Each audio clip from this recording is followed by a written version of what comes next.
Conheça hoje um pouco sobre a fantástica história de Dalva de Oliveira.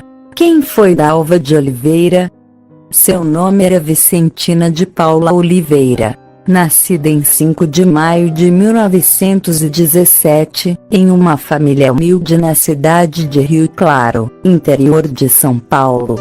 Era filha de um carpinteiro mulato chamado Mário de Paula Oliveira, conhecido como Mário Carioca, e da portuguesa Alice do Espírito Santo Oliveira. Em 1935, Vicentina de Paula Oliveira, ainda não conhecida como Dalva de Oliveira, mudou-se com a família para o Rio de Janeiro, em busca de uma vida melhor. Frequentava o Cine Pátria, onde conheceu seu primeiro namorado, Erivelto Martins, que formava ao lado de Francisco Sena, o dueto Preto e Branco. Foi terminado o dueto e nascia o Trio de Ouro. Dalva e Erivelto iniciaram um namoro e, em 1936, com um ano de namoro, Dalva protagonizou um escândalo familiar, pois saiu de casa solteira, para viver com um namorado, ainda oficialmente casado. Os dois alugaram uma casa e iniciaram uma convivência conjugal. Erivelto ainda era casado no civil com sua ex-esposa, e a união deles só pôde ser regularizada em 1937, quando saiu o desquite dele. O matrimônio foi realizado somente no cartório, e comemorado em um ritual de umbanda, na praia, já que esta era a religião de Erivelto, embora Dalva fosse católica. A união gerou 2 filhos.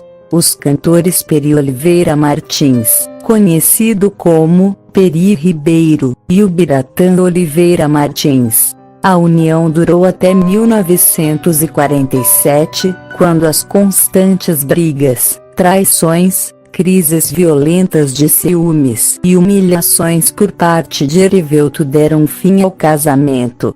Matérias mentirosas que difamam a moral de Dalva, alegando que ela traiu o marido e participava de festas imorais, foram publicadas por Erivelto, com a ajuda do jornalista David Nasser, no Diário da Noite. Por ser cantora, sempre era apontada como detentora de moral duvidosa, e sua profissão pesou nas acusações mentirosas. Estes escândalos forjados fizeram com que o Conselho Tutelar mandasse Peri e Ubiratã para um internato, alegando que a mãe não possuía uma boa conduta moral para criar os filhos, o que a fez entrar em desespero e depressão, aumentando as brigas entre o ex-casal. Os meninos só podiam visitar os pais em datas festivas e fins de semana, e só poderiam sair de lá definitivamente com 18 anos. Dalva lutou muito pela guarda dos filhos e sofreu bastante por isso.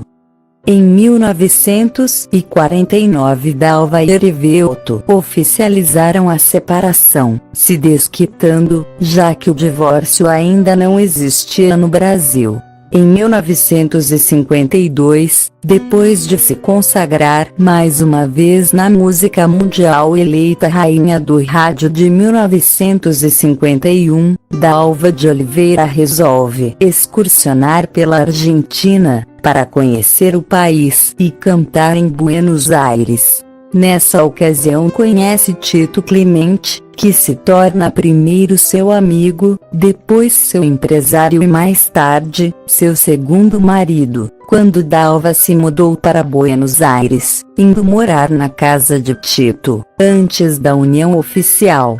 Dalva não queria mais ter filhos por conta de sua carreira, que tomava muito seu tempo, mas sempre quis ter uma menina. Por isto, adotou uma criança em um orfanato de Buenos Aires, a quem batizou de Dalva Lúcia Oliveira Clemente.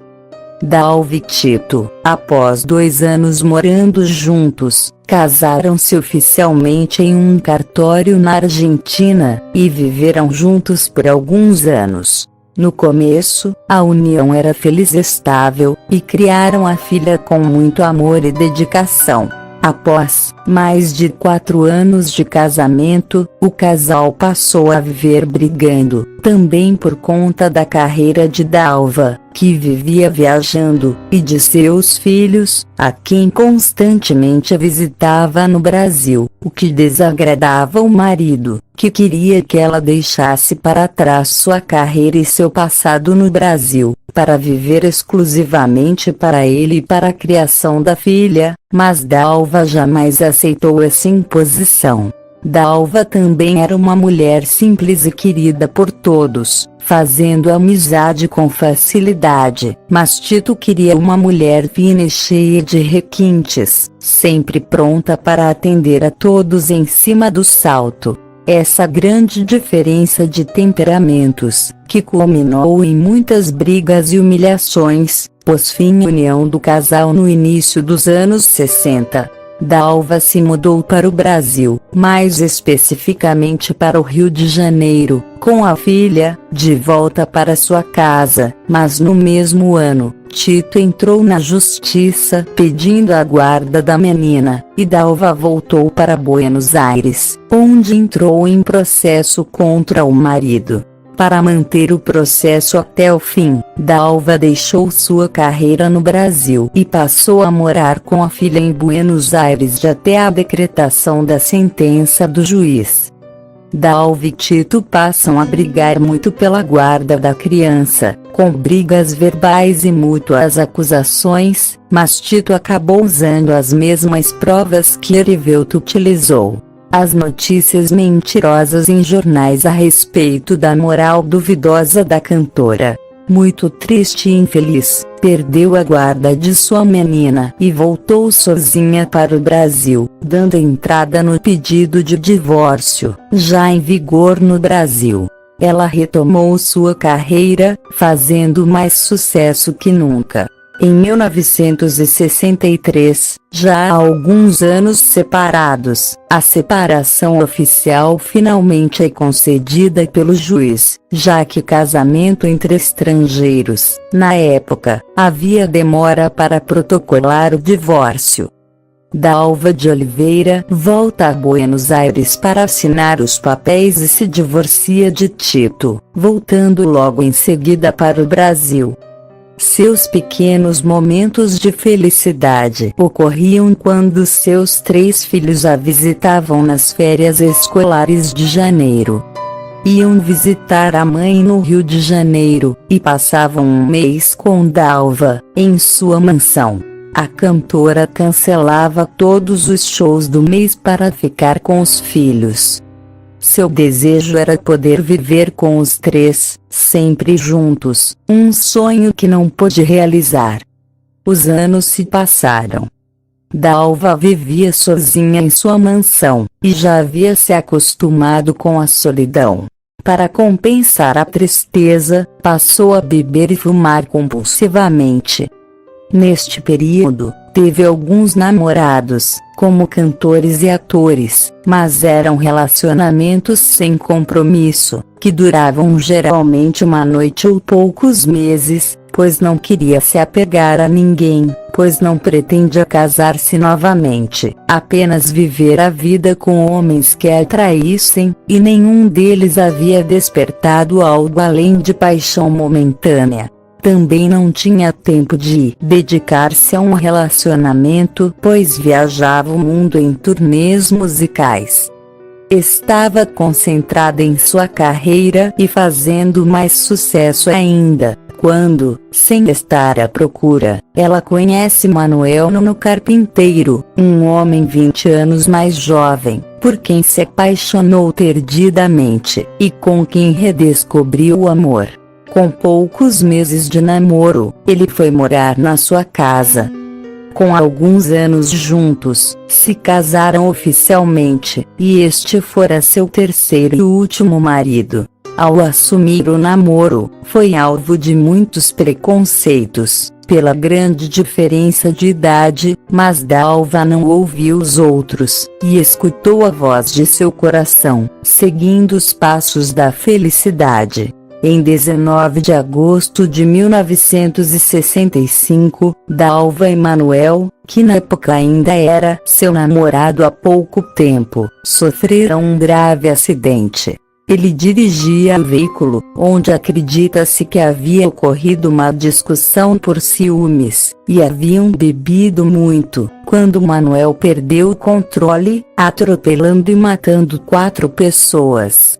Dalva ficou em coma durante alguns dias, teve afundamento no maxilar esquerdo, bacia fraturada e ficou com uma marca na bochecha que, apesar de fazer várias cirurgias, não foi possível voltar suas feições anteriores. Manuel, pensando que Dalva havia morrido, disse que Dalva era quem dirigia, mas ao saber que ela estava bem, acabou confessando que estava realmente dirigindo o carro. Dalva se desesperou ao saber que havia morrido 4 pessoas, tendo que arcar com as indenizações aos familiares das vítimas, assim acumulando dívidas que foram dizimando seu patrimônio pouco a pouco. Carreira. De voz afinada e bela, considerada a rainha da voz, ou o rouxinol brasileiro, sua extensão vocal ia do contralto ao soprano. Em 1937 gravou, junto com a dupla Preto e Branco, o Batuque Taquari e a Marcha Ceci Peri, ambas do Príncipe Pretinho. O disco foi um sucesso, rendendo várias apresentações nas rádios. Foi César Landeira, em seu programa na Rádio Meirink Veiga, que pela primeira vez anunciou o Trio de Ouro. Em 1949 deixou o trio, quando excursionaram pela Venezuela com a companhia de Dercy Gonçalves. Em 1950, retomou a carreira solo, lançando os sambas Tudo Acabado de J. Piedade e Oswaldo Martins, e Olhos Verdes de Vicente Paiva, e o samba Canção Ave Maria de Vicente Paiva e Jaime Redondo, sendo os 2 últimos grandes sucessos da cantora. No ano seguinte, foi eleita rainha do rádio, e excursionou pela Argentina, apresentando-se na Rádio El Mundo, de Buenos Aires, na qual conheceu Tito Clemente, que se tornou seu empresário e depois marido, pai de sua filha, como mencionado anteriormente. Ainda em 1951, filmou Maria da Praia, dirigido por Paulo Vanderlei, e Milagre de Amor, dirigido por Moacir Fenelon. Na primeira versão do filme Branca de Neve e os 7 Anões, produzida pelos estúdios Disney, em 1938, Dalva de Oliveira dublou os diálogos da personagem Branca de Neve. As canções foram interpretadas pela dubladora Maria Clara Tati Giacomi. Dalva realizou mais de 400 gravações e sua voz está em vários coros de discos de Carmen Miranda, Orlando Silva, Francisco Alves, Mário Reis, entre outros. Morte. 3 dias antes de morrer, Dalva pressentiu o fim. Pela primeira vez, em sua longa agonia de quase 3 meses, lutando pela vida, falou da morte. Ela tinha um recado para sua melhor amiga, a cantora Dora Lopes, que a acompanhou ao hospital. Quero ser vestida e maquiada, como o povo se acostumou a me ver. Todos vão parar para me ver passando. Morreu em 30 de agosto de 1972 na Casa de Saúde Arnaldo de Moraes em Copacabana na presença de seus filhos, Peri Ribeiro, Beli e Gigi. Vítima de uma hemorragia interna causada por um câncer esofágico. Seu corpo está enterrado no cemitério Jardim da Saudade na cidade do Rio de Janeiro. Homenagens. Em 1974, foi homenageada pela Escola de Samba Acadêmicos de Santa Cruz, com o enredo Rouxinol da canção brasileira. Em 1976, a Escola de Samba Turunas do Riachuelo, de Juiz de Fora, foi tricampeã do Carnaval da cidade com o enredo Estrela d'Alva, que foi homenageada de forma não biográfica, sendo samba antológico na cidade. Em 1987, a Escola de Samba Imperatriz Leopoldinense levou para Sapucaí o enredo Estrela d'Alva, sendo o último trabalho do carnavalesco Arlindo Rodrigues. Marília Pêra interpretou a cantora no musical Estrela d'Alva, em 1987, no Teatro João Caetano.